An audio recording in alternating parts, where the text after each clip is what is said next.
Hey, what's up? This is Kevin from Kevin's Barbecue Joints, and I am super excited for this episode. It is with Chris Fultz and Alex Graf from ZZQ Craft Barbeque in Richmond, Virginia.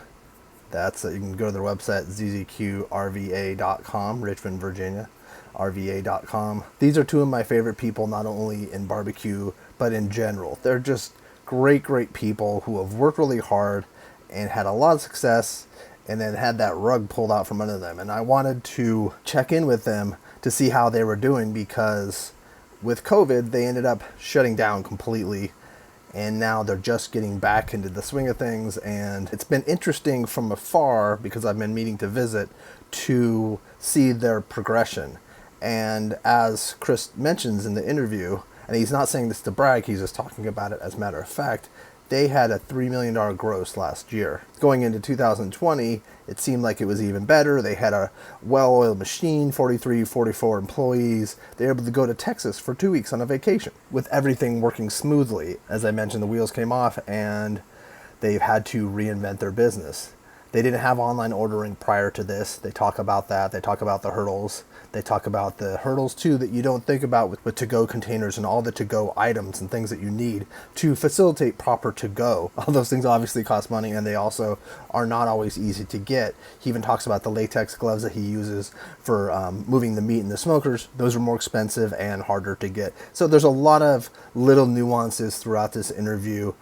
In the end, it's hopeful, and it seems like things are starting to work out, but it also is a reality check. And I think it'll be interesting for anybody in the restaurant business to listen to this, as well as a fan of barbecue or food in general. I can't thank Alex and Chris enough for taking the time again. It's been 3 years almost since our first interview, to give us an update and all this information about what they're doing. If you're in the Richmond, Virginia area at all, you need to stop by. They're open Wednesday through Sunday, 11 a.m. to 6 p.m. You order online ahead of time. It opens up the day before online, so you could order online, get your stuff. They have merch online now, their killer hats, get gift cards online. And if you want to support a barbecue joint or a restaurant that you love, either get food to go or get a gift card. Preferably get a gift card and cut it up, but get a gift card, help these restaurants out. It's going to get worse before it gets better, so please help them out. And the Kevin's Barbecue Joints podcast and YouTube show is brought to you by Treaty Oak Distilling. They're available at treatyoakdistilling.com, or their property in Dripping Springs, 26 acres, sprawling. You could be spread out. Alice's restaurant is there. They're open Friday through Sunday, no weekdays. But you can get barbecue and food, cocktails, draft cocktails, funky cool cocktails, all their bourbons, all their rum, all the gin, all their cool new ready-to-go items. Check them out at treatyoakdistilling.com. And I have a website, kevinsbbqjoints.com, with links to this very podcast and this YouTube show, as well as all the others that I have, as well as stories that I've written, creative content. I'm adding content every day, trying to mix things up, make things good. If you're digging these, please subscribe. That way you don't miss out. I'm doing 2 to 3 of these per week. I also have a new website coming out in September, which I hope to be essentially a love letter to the barbecue joint world, in the barbecue world. So you can follow my social media, so that way you can see when that's coming. That's at Kevin's BBQ Joints. But in the end, stay safe, visit your local barbecue joint, support local. Thank you, Alex and Chris. Well, it's so good to see you guys. Yeah, likewise. Look, it's our restaurant. Yeah, the restaurant. We're in the restaurant. So. Oh, that's killer. That's really cool. And you got people with masks on. You guys don't have masks on because you guys are... Yeah, well, this is clear out of the gate. Yeah, we took our masks off to do the interview. Otherwise, we would be wearing our masks. Because we don't want any crazy comments below. No. We have our masks, see? Yep. Nice. Shoot, I have mine. Mine's actually is right there. So yeah, I just want to catch up on what you guys are doing, kind of maybe let people know where you stand, what kind of hurdles you've dealt with, and whatever else you want people to know, essentially. I'll start off first by saying hello. Good afternoon, good morning. Kevin. It's funny. I don't think we've used Skype since our first interview with you. 3 years. Believe it or not. Was it 3 years ago? Yeah. In our bedroom. Yeah, that was November, I think, of 2017, so we're coming up on it, yeah. And the restaurant wasn't even open yet, obviously. So how have you been recently? Recently? Things are better. This whole pandemic has brought to the surface just every range of emotion and experience. From the beginning, when it first started, we erred on the side of being overly cautious, trying to stay on top of the things that are dearest to us, which are, number one, our crew, that has made this place what it is. So we've worked so hard to make the right choices at the right time for their safety every step of the way. Unfortunately, that doesn't always, match up with our guest or customer expectations, but all in all, I would say that through this whole experience the last 3 or 4 months, our guests have been pretty cool. But I don't know, man, there's a million things we could discuss. We are a completely different operation now than we were. We never imagined we would be running a restaurant like this. Can we jump back maybe to December, January, just so people can know what you guys were running at and how things were going, and then we'll jump into like how things have completely changed. I just want to say December, January, Chris and I went to Texas for 2 weeks. Oh, the whole place then, everybody ran this show as if we were here. We were still doing crazy volume. I missed a bunch of my guests who come in through the holiday, but I was like, that's okay. My guys can take care of them just as well as I can. And that was December, end of December. We were there for New Year's and came back in January to a very happy home. Because that was still like that time, maybe you barely heard about this in January. Right. We were coming into our first year of operation. Yeah. And, not to brag, but our gross revenue was over $3 million last year. That's so impressive. That's insane. So the track that we're on now is about 50 to 60% lower than that. Oh Lord. Yeah, it was incredible. We had lines out the door every single day we were open. Well, we got to we celebrated our 2-year anniversary early March, and it was the best day we've ever had. We had the happiest human beings ever. Everybody here was on a high, and it was a beautiful, beautiful celebration. And then that's sort of when for us, we were like, oh, here it comes. Mm-hmm. We'd hit this high, and then, oh, what's that? Isn't that amazing that life can be like that you could have such highs and then the rug gets completely pulled out from under you? Yeah. And knowing that it was happening to everyone. Exactly. Was one of the most hard things to wrap our brains around. I mean, this isn't just me. This isn't my problem. And here, everybody in so many different facets is getting hammered. And that's what I've talked about to people like in Houston who have dealt with hurricanes or different things, and it's very localized. It hits a lot of people, but but other people can come in and resources can. This one is just it's global. It's everywhere. Right. And we were starting to see inklings of restaurants closing, and then I remember seeing your announcement, and that was tough for me to deal with mentally because I thought, wow, like I had seen your track and I was following along vicariously, and then that was a rough week. It was a really rough week. Well, that was a rough 2 weeks following. There was a lot of the emotion was grieving, and just the degree of vulnerability that we all feel right now. It's unlike anything we've ever experienced. Closest thing that I could think of at the time was when we experienced 9/11, and just the shock, awe, and again sense of vulnerability, and not certain what tomorrow's going to bring. It was a lot like that. And it's almost like you don't know who can keep you safe. It's just because there's There's nobody. There's nobody anywhere you can lean on and let loose of those emotions because everybody is suffering. How has it been for the two of you guys? Has it brought you guys closer together as well as made it more stressful too? Is that our moments of friction? You're smiling right now. Oh yeah. Our moments of friction have come when we're individually trying to work through what we think is best for the restaurant next in this pandemic. Right. Or I don't know. I have a tendency to want to kind of push forward and push through it. Mm-hmm. Well, I remember no, hang on. That's good. You guys are the best. I love you guys. One of the biggest issues for me as a human being is, coming off of this high that Orange was describing, and kind of feeling like you had your arms around things. Things were going really well. You know, we felt confident enough to leave the restaurant and go on vacation for 2 weeks and spend time together. You know, we were doing better than we've done in a long, long time, Right. feeling great, to just losing control of everything. And I have a hard time with losing control. So part of the push and pull with us as we have reopened and kind of different layers of the restaurant through this is me wanting to push a little harder because I want that control back. I want that feeling back that things are going to be okay and I can make them okay. And then she's been the counterpoint to that for the most part, kind of reeling me back in. You know, just, no, hang on a second, let's talk this out. And then I'm going to hand it off to you. Okay, to thanks. chime in. For me, there are two very big moments of that. There's the moment when we had pared back operations. We were doing phone-in takeaway service before we closed, and the day that I went, we have to close now. And for me, it was now, today. It's not tomorrow, it's today. And I didn't get that because I have this team that I have to work with. We had to compromise.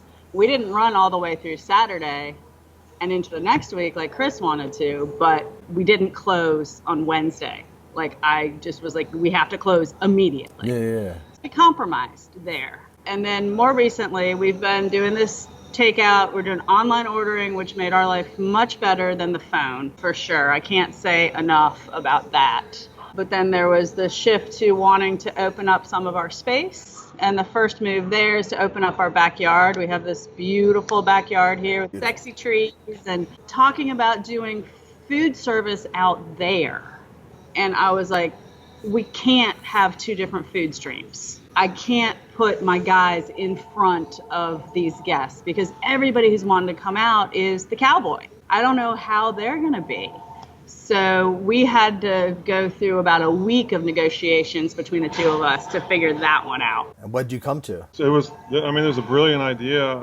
You know, at this moment in time, we had been operating, I guess, about a month since we reopened. And the takeout goes out the front door underneath the front porch. So I don't know if you can see behind us, but you'll see crew moving around and they're delivering food from the serving line. So everything's prepared on the serving line like it was. And then it goes into a bag, it's triple checked, and then it goes out the door to the front porch. We've got that down, and customers are kind of getting it, and they understand it, and sales are relatively steady. So Orange's brilliant idea was, well, instead of opening up the backyard to table service, what if we just opened it up as like a park, a little urban picnic in the park? So they can take their food that they have in a bag out front, and they can walk around. We have this little side passageway that's called Dog Alley where we let the dogs in. And so people will traverse through Dog Alley into the backyard. They can find a table, sit down, have their meal. They're responsible for busting their own tables, putting their trash away, and then we come out and we sanitize the table for the next guest. That's smart. So that keeps it's a low touch, you know, as far as interaction with guests. So nobody ever has to go out and interact with them at all. But it's nice to go out and say, hey, you guys got everything you need, or, you know, do you need some sauce? But it's pretty much contactless. And if you're masked up and you do that and come out, that's a safe interaction completely. I think so. Yeah. And we have a water station out there, and, you know, utensils and napkins and all the things that they need, just not table service. Right. Which we never did anyway. Yeah, that's true. But it gives people a semblance that they're still eating at your restaurant, in a sense, in a park version of your restaurant. Yes. And I mean, people were always really happy out back anyway. It was at the right time of year. It was the primo seats. So it's nice to see. I mean, we've seen people back there that we're used to seeing back there. And that feels really good. Wait, so this is different than, I'm getting my brain around it. You have a patio area and then you have a back area. The patio is the backyard. Is the backyard? Okay. The front patio. The front is the patio. We call the front the patio, or the front porch, and then the backyard is the backyard. Okay. And the back has the tables. The front porch just has a bench to wait. Oh, is that okay? Okay, that's what it is. The online. Did you have any online ordering prior to this? No.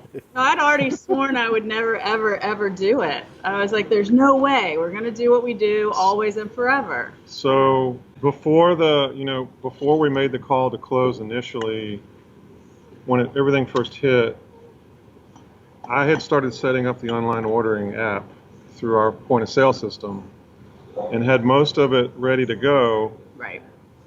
And then we decided we're going to close it. So we shelved that for 6 weeks.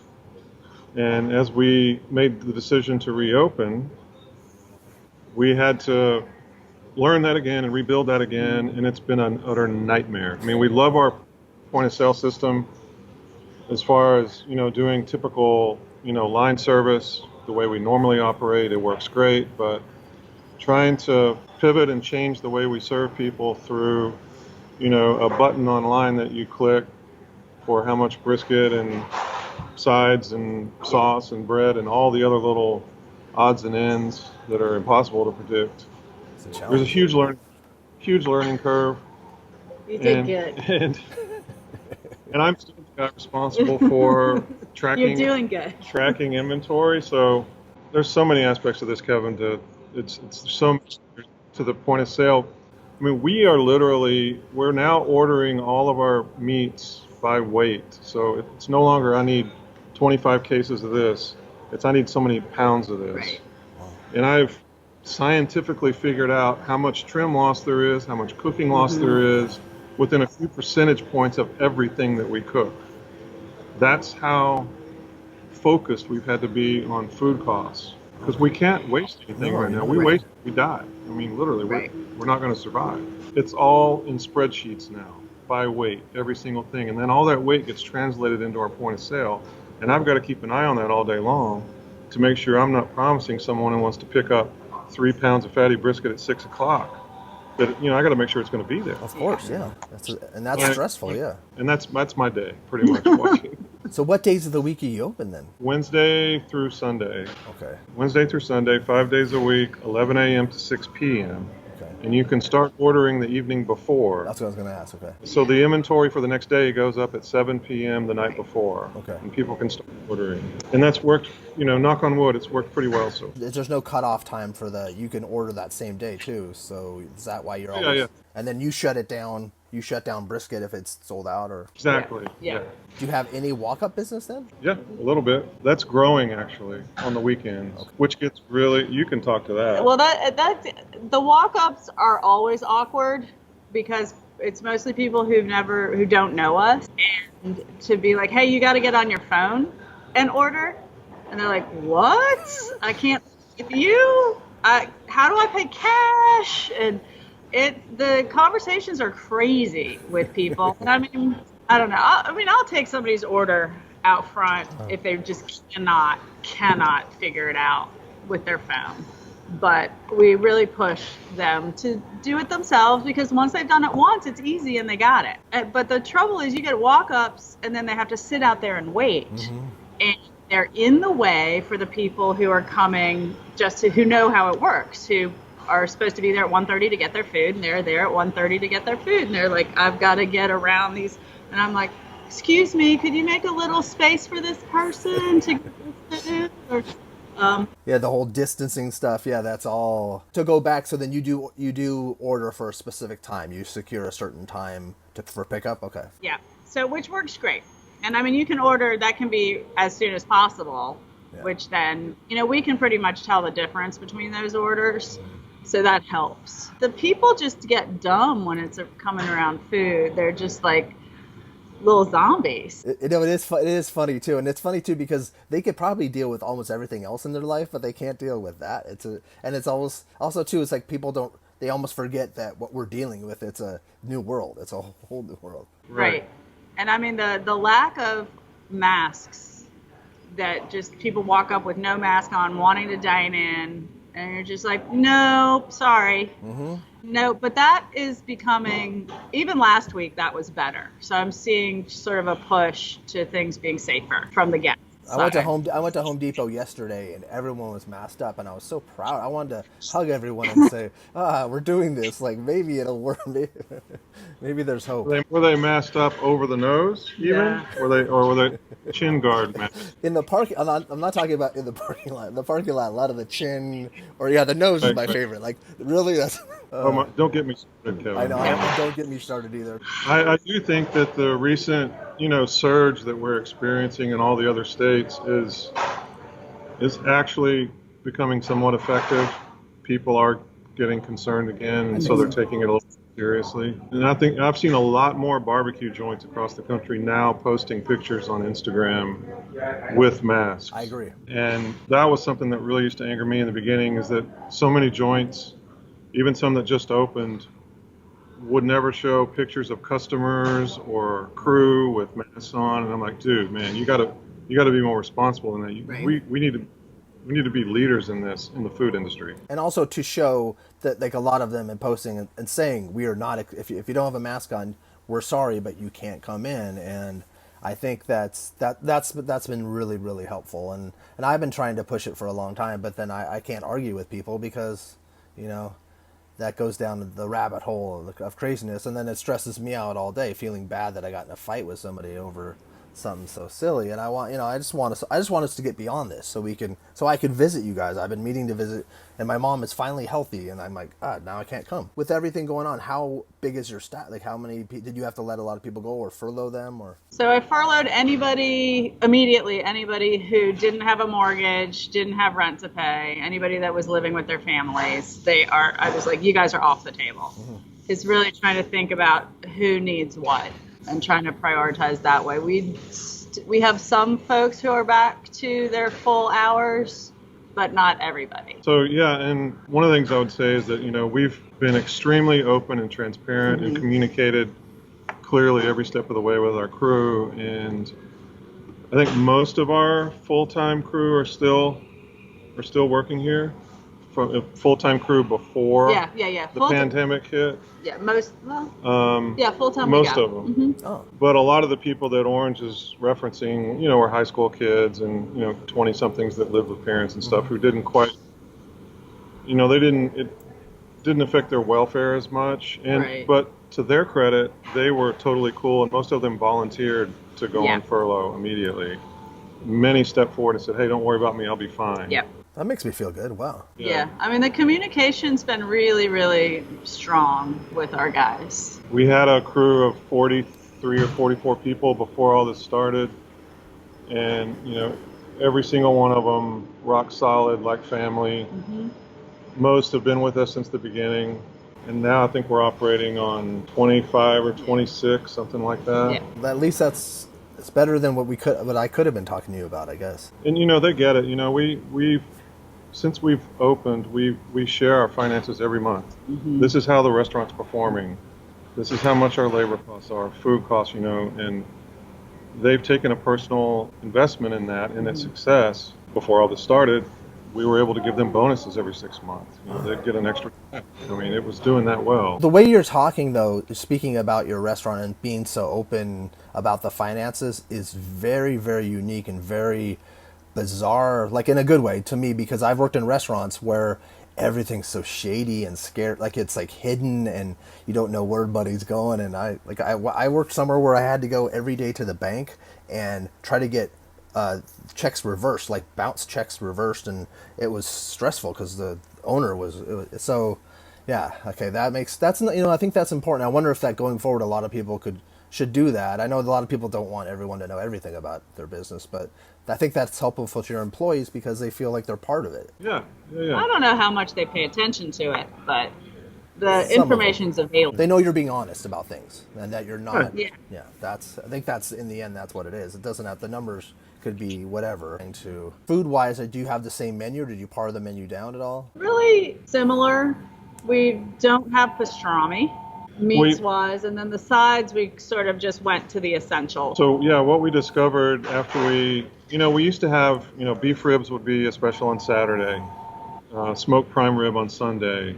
Pastrami was the Friday special. So we tried that when we reopened, but it really didn't take. People weren't ordering it like they used to. So we pulled those off the menu and kind of streamlined it. The one unique thing that we're doing now, though, is that we do beef ribs every day. Oh. We figured out how many to cook every day so that we can sell them all every day. Oh, that's great. Which has kind of been cool because, we had a lot of customers that would travel on the weekends or come visit somebody. Yeah. and they would miss beef ribs by one day and get really frustrated. Well, now they can get it any day we're open. That's awesome. Worked out well. Yeah, I think I've only eaten one beef rib since we reopened, which is a good. I guess they're eating. Okay. It's not for a lack of wanting to. So are you doing all your sandwiches to go? Because you have a really massive sandwich, right? We do, yeah. The Tres Hombres is about a pound plus of meat and bun and onions and sauce and everything. I mean, that's another unanticipated cost, are all the to-go wares and things that go along with packaging every single piece of food that goes out the door. That's true. Those costs have just skyrocketed. Right. Do you think those costs, the actual cost for those, like the containers and things, have they gone up as well? Or they have? Yeah. Oh, yeah. Yeah. Another aspect of that is, the latex gloves we wear in the smokehouse and on the line, the really nice gloves. Those are hard to come by now, and they're very expensive. So those are little ancillary things that people don't think about. Yeah. Which, motivates and challenges us to just nickel and dime every single thing and stay on top of all things so we don't have any waste. When we were doing the volume we were doing before this, we could kind of look past that a little bit because it would just work out. Right. But we can't think that way anymore. We have to scrutinize. It takes a lot of the fun out of it. It's just, I don't know. It's almost like you're smiling through the pain almost. It does. And you know what? It seemed like you guys were having fun. And then on your trip, I remember now watching I stalked you guys and watched your trip, and it was beautiful, and you guys seemed so happy. And We're still pretty happy. Yeah. No, I'm not saying that you're not happy now. I'm saying it was just nice to. It's now it's a different. You're like not on guard, but you're in like defense mode. But we're I don't know, we're further into the grieving process, and we're feeling more grounded and more practical about expectations. So we've let go a lot of expectations through this, and just trying to hold our ground and deliver that special ZZQ experience in a bag instead of, in the restaurant. Now, can people buy gift cards? Yes. Online. And we're starting to, we put merch online, so t-shirts, hats, gift cards you can get online. Cool, I was going to ask you all those things. That hat, is that a new hat? It's very smoky, but this is our trucker cap. I'll find you a clean one here in a minute. It's a really cool cap. So this was inspired by my favorite barbecue cap, which was Louis Miller's old cap from my first visit to Louis Miller years ago. And anytime it wore out, I'd call them and they'd mail me a new one. When they stopped making that very same hat, it doesn't fit my head anymore. And this is kind of our homage to that. So here it is. Oh, that's so great. Oh, that's beautiful. That's gorgeous. And that's on the site, on the website? Mm-hmm. Yeah. I like that because didn't you have a brown hat before? It was like soft. Gray. It was like gray, but it was like a soft baseball cap. Mm-hmm. We've got another more hip hat that we're getting ready to put online. So it's breaking news. Brim hat. Ah, that's cool. Oh, that's a cool style too. That's rad. See, look at this. Is breaking news on my channel. Who knew? No one's seen this. Okay, so merch and then gift cards. And so another way that people can support their local barbecue place is by buying gift cards and then, helping them out that way. And then people for ordering wise, are there limits? Can you order like 6 pounds or is there? Yeah. Yeah. Yeah, it's first come, first serve. I mean, we do encourage people that want to order a large amount of food to go through our large party pickup, which is online, and Orange handles all that. Yeah. Sandwich platter, that sort of thing. But we used to do like 20 people or more, 10 pounds a meat or more. Now we're like 5 pounds a meat or more. Gotcha. 10 pounds. I'll take care of you. Or I'll tell you how to order it online. And, that helps us because, again, we've kind of figured out how much meat to make each day to get through the day. And if someone wanted to buy 10 pounds of brisket, that's going to prevent someone else getting brisket that day. But if we know in advance, then we can put more meat on the smoker the night before and take care of it. Are you using all your smokers right now? No, in fact, I don't know if you remember, we had a Moberg in the backyard that we picked up a little over a year ago. We took that home so that we could spread out our picnic tables and get 6 foot between and the other 3 in the smokehouse, we're using 2 of them right now. We might use a third to, smoke bacon on or something, but, we're not using it very often. So hopefully people will watch this and see and at least know that you guys are, if they don't if for some reason look at your social media, know that you're open and that you are available for to go and then also for eating out. Do you guys close that back area at a certain time to make sure people are clear of it, or? No, they can hang out. I'll kick them out when we're leaving if we're done cleaning up. It's like those people who arrive 15 minutes before a restaurant closes. I love them. That's fine.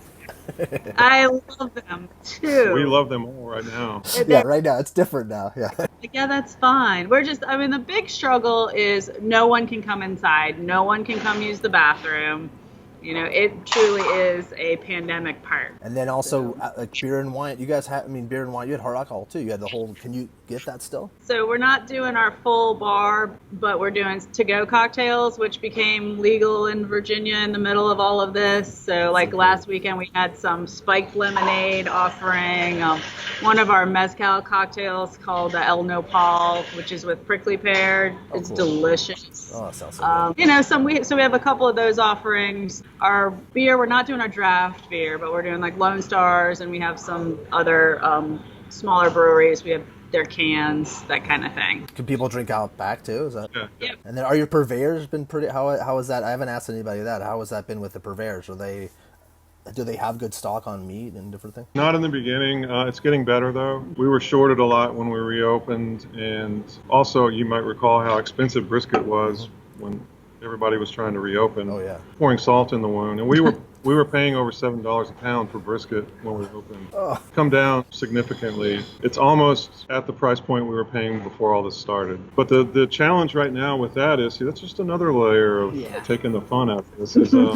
I'm sorry. So the plants where they fabricate the animal, break the animal down, fabricate all the primal cuts and everything, they're having a hard time still getting, skilled labor because there's been so many outbreaks of COVID. Mm-hmm. The labor that's coming into some of the plants, they don't have skill, so there's no finesse in breaking down the animal, and we have tremendous waste because of that. We'll get that's interesting. huge gashes in the flats of our brisket, and even holes through brisket. It's unbelievable. Oh my gosh. Yeah, so we waste an additional 30% of meat. Goes into the scrap bin. We can't make enough sausage right now because sales are down, so the scrap bin goes into a freezer now because we can't do anything. You're going to eventually fill that freezer up. Right, yeah. See, that's interesting. You're saying a lot of things that people, maybe they're not talking about, or I didn't know. I'd heard, I was on a Texas A&M call, and they were saying that because of the skilled labor, that a lot of the animals won't be slaughtered. They won't even get it, so the animals are going to grow really large. So you guys, in a year from now, well, maybe a year from now, but right now the other side, the flip side of that is pork is smaller. Wow. The pork, I think, is going to market sooner, so the animals are a little small because they're trying to catch up. Yeah.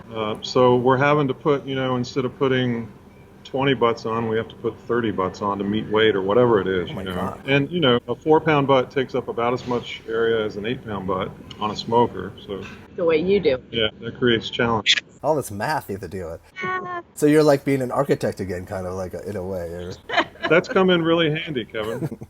So is your nickname Texas? Yeah, I thought we covered this in the first interview. I don't think we did at that part. I know where you guys are from, but I was just looking at the Texas and orange and love. Like I don't think he even called her orange during our interview. Really? I don't think he was really nervous. He was so nervous in our first interview. You know what's funny is that was such like the early days of when I was doing this. It seems, but the reaction from your interview was huge, and I know a lot of people even mention that was one of the very first ones they watched. Oh, cool. That's cool. And that they had always, you're on their list because of, which made me happy because you've always been on my list, but it's like, oh yeah, ZZQ, if I ever make it, not everyone gets out there. So it was just, thank you guys so much. It was like one of my favorite couples ones because people saw the interaction between the two of you guys. I think it was you guys and then Nicole, and Nicole and Will were because it showed that you guys care and are working together, and it just felt like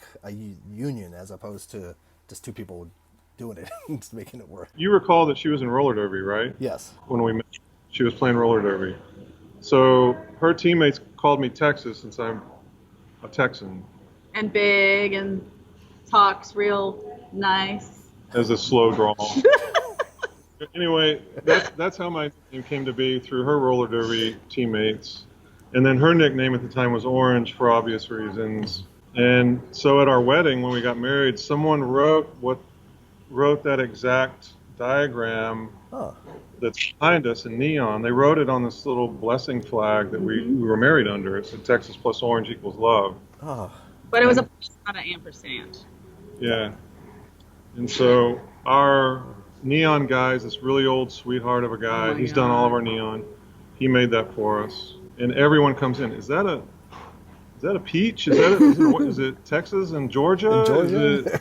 It becomes a talking point, right? Yeah. Oh, totally. yeah. And exactly. Yeah. They love the story. And it's cool too. It'll be cool for the thumbnail. It'll be a neat thing for people, and I'll make sure that people. That's really neat. And it's funny because you've just referred to her as Orange a lot in this interview, and I think before, maybe you guys but the roller derby part was the only part that came up. I think I'll look back and I'm sure I'll watch it and like you both said it like 10 times. Well, is there anything else that you want people to know so that they can? What's the website again? ZZQRVA.com. Okay.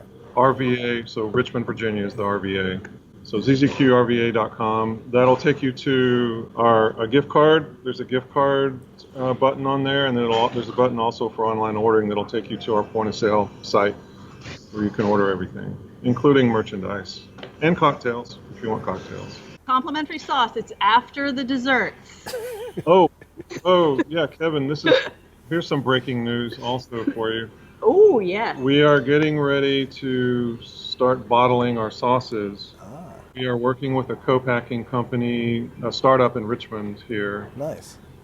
We've already sent our recipes out for testing, and so this fall you'll be able to order our sauces online as well. Oh, that's awesome.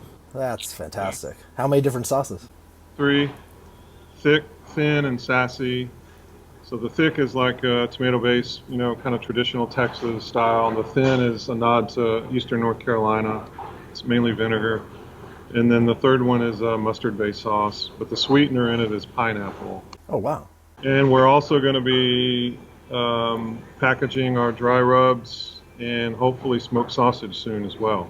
That would be great. So you're dealing with so you could ship sausage across the country? Right. That would be, I would push the heck out of that. Yeah, that's going to be cool. Because I love Texas sausage, and I like the fact when not many people ship it, and it's not easy to get in places that don't have that. Like in Texas, you can get it at any supermarket, but here, like in California, it's really not available, or in the places that there's like 3 places you can get it at. Right. Oh, that's awesome. So is that all probably this fall? Hopefully, fingers crossed. Yeah, the facility will be online in early August, so they're really pushing us. We're one of their first customers. Well, let me know, and I will promote the heck out of it because I want to see your smiling faces in person. I want to without a mask on. Hopefully, there will be a day, right, where we could all hug again. And there better be. We need hugs. All of us need hugs. I didn't realize how much I needed that. Like how much I interact with my friends that way, or at least like put your arm around someone. That's just. Yeah. Oh, I'm a big hugger. I'll hug you even if I don't know you. Mm-hmm. It's been really, really hard for me to be out front with these guests, and I'm just like, this guy needs a hug so bad, and I can't do it. So I try and contain myself. And you can kind of see a smile in someone's like below the bottom part of their eyes, but you can't 100% tell if they're smiling or. And also too, I was thinking like this is just awful, but there might be people that don't, because I brush my teeth a lot, but like maybe multiple times a day. But there's probably people that don't brush their teeth anymore or don't even shower because like they're like no one could smell it. They have masks on and just. Someone like I heard a guy like in an elevator like talking about it. I wasn't in the elevator, but I was waiting for it, and I'm like, I hope that's not true. I hope people are still showering. So yeah, that's funny because one of the things that I actually enjoy about wearing a mask is that I'm one of those guys who, when I eat, everything sticks to my teeth, and so I don't have to worry about that. You're my brother, yeah, and I'm happy for your success and. That number that you gave earlier, that's phenomenal, and I hope you get back to that number. I really do. I mean, we were on top of the world living the dream, man. I mean, it was wonderful. I mean, we built a really special thing here, and I can't wait to re-experience that very special thing that we have. I mean, we had one of our regulars in here last week. He decided to try to sit in the backyard, and he sat back there and he started to cry. Oh. And this guy's my age. He's from Texas. He's been one of our biggest kind of diehard fans and Yeah. promoters and champions every step of the way. And he came back to say, he said, it just doesn't feel the same. It's not the same. But he came back the next day. He said, I had to get back on that horse. That's good. And he came in the backyard the next day. But it was a really, really tough moment to see him suffering like that when we're trying to give what we give and can't. That breaks my heart, and it's for those people, that a guy like that you want to reopen, you want to give that home again, because a restaurant becomes a special place for people if they fall in love with a restaurant. Yeah. Were you open 7 days a week before? Only 5. Yeah, 5. Always 5. Was it always 5? Yeah. We did supper on Fridays and Saturdays. That's the thing we're not doing now. Yeah, we were open till 9 o'clock on Friday night and Saturday night. How long were people waiting in the queue? About an hour? Even if the longest queue is probably 35, 40 minutes, and that would be a line out to the street. You know, we move fast. We have 2 slicers, and they're fast, and we could move some people through here. Yeah. It was a beautiful thing to watch. Let's get back to that. Let's get back to that for sure. It's and what was the show that you were on right before? Was it Diners, Drive-Ins, and Dives? That aired in January, I think, didn't it? Yeah. Yeah. It was right after we got back from I Texas. remember watching it, and The crew, so they were here 3 days, and one of the days they came and shot during normal operation, and they showed up on a Friday lunchtime, and the line was Out. almost to the street. Yeah. They showed up and they were like, holy shit, we Yeah. had no idea, you know, so That felt good. they got a lot of great footage that day. It was Yeah. good. They were a really cool crew to work Yeah. with. I like those folks. Yeah. and they for all the heat that a guy, I don't know why Guy still gets any heat, but he just wants to promote restaurants. He wants to show, and all the restaurants that he shows, they have such a bump in business too. Yeah, yeah. Oh, yeah. That episode's been really good to us. Yeah. Yeah, and, You know, it's on repeat, and you know, it shows up every 4 or 5 weeks on TV, and then we get a huge bump in questions and followers on Instagram and Phone calls. people calling, oh, hey, I just saw this sandwich, can you mail me one? it's the power that show has a lot of power, and it shows that there still is that power in TV, and that people still, and it's especially now, like, people are probably just dying to go. I don't like watching those shows anymore because it makes me so sad, because I don't know too, will some of those restaurants be around? That kills me. So I'm going to push as much as I can to help all you guys. Let me know too if there's anything I could do, anything I could promote. I'll do anything I can for you guys. So honestly, I just want to help you out. I appreciate that, Kevin. Thank you so much. Stay well. Stay safe.